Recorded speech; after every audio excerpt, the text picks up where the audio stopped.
excitedly in his classroom with the other genins besides Shikamaru, mimicking his bored face. Shikamaru had his head unrested on his arm on the desk while Naruto propped his head with his left arm.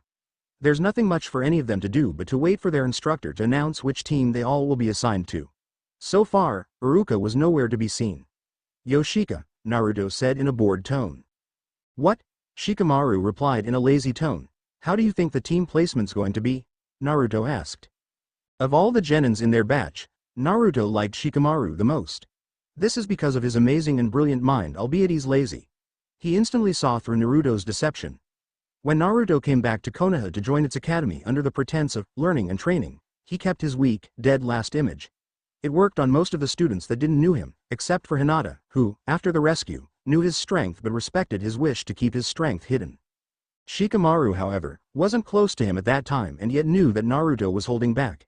He also knew that A. Naruto is the host of the Kyuubi after little investigation. B. Naruto is the Yondaimi's son, again after a little investigation of his own. He confronted Naruto about the facts later on and Naruto, having the cat out of the bag, admitted it. Surprisingly enough, Shikamaru wasn't affected by the facts and just shrugged it like it was a normal fact of life. Ever since then, Naruto and Shikamaru became best friends. Shikamaru was one of the very few people that could see through his mask. But the worst thing is, Naruto didn't know whether Shikamaru's laziness was real or a deception. "Well, me, Choji and Ino is going to be in the same team to follow the Ino Shikacho tradition," Shikamaru said with the same lazy tone. "Based on the Academy's way of grouping the weak with the strong, that will leave 2 teams with a genius each. Which means that one of my team members is going to be the genius Hinata or Sasuke?" Naruto asked in his bored tone too. "Nah. I think that Hinata-san is going to be grouped with Shino and Kiba to make a tracking team," Shikamaru added. "Wha? 3 trackers in a team? Isn't that overkill?" Naruto said with a different tone than normal and had raised his head.